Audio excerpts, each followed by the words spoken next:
Hey guys, this is my Mustang. It's my first solo build. I did do a car with my mom and dad several years ago. It was a 65 Mustang convertible, and it was a bone stock build.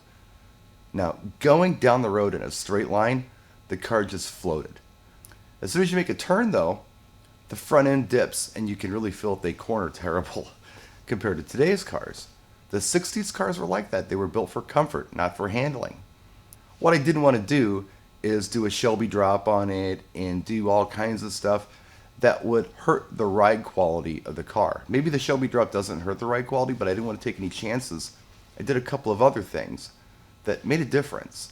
And I did them in stages so I can tell you what made the biggest difference.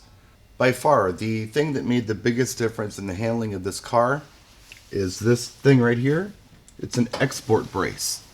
On the stock 65 Mustangs, the domestic ones, there's a brace that runs from here to here, and then another brace that runs from here to there. And what happens over time is the shock towers kind of come together, after 55 years, there's a little bit of give there. They don't hold their position very well over time. They kind of come in a little bit. And when that happens, things just don't feel right up front. When they used to export these cars overseas and put them on boats, they'd install this export brace, and what it did was held the shock towers together from the rocking boat. And it turns out this keeps the shock towers in the position they're supposed to be in. So they don't flex when you're driving, they don't sag when the car sits for a long time.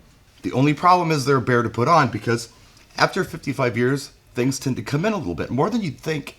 You might be off by a half an inch or something. And sometimes you have to use something like a porta power to spread the shock towers apart. We ended up getting the shock towers connected first. And then we had to use a drift up here to get these bolts to line up. We got one bolt started and did the rest of them. In the process, there's a gasket that goes between the cowl and the hood. It was dry and it exploded. It blew out because everything was so out of whack up here. But it does make a huge difference, and it's only 55 bucks. So next I added the Monte Carlo bar. It's supposed to work well with this. I don't know that I noticed that much of a difference, but for 20 bucks, why not? It bolts on where you bolt the shock tower cover in that goes inside the fender well. There's a fourth bolt hole up here that I didn't even drill out and use. You can get a straight one that goes all the way across. That's what Carol Shelby used. Or you can get the bent one, which I got because I wanted to clear this MSD distributor cap that sticks up a little high. But yeah, I think the curb looks good.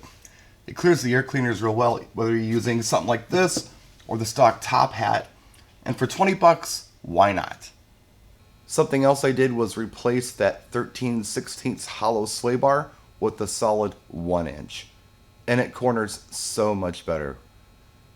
If I had to break it down, I think the export brace made the biggest difference. It just straightened everything out, and it cornered better right away. That was the first thing I added.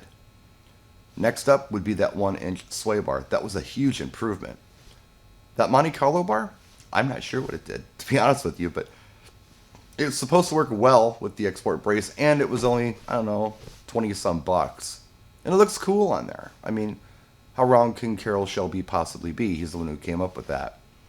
Yeah, I know we did the Shelby Drop and I didn't do that, but really, he wasn't going for a comfort ride. He was going for a race car that handled really well. And, if you did the Shelby Drop or you want to do it, that's fine, but I really wanted to just maintain that comfort ride.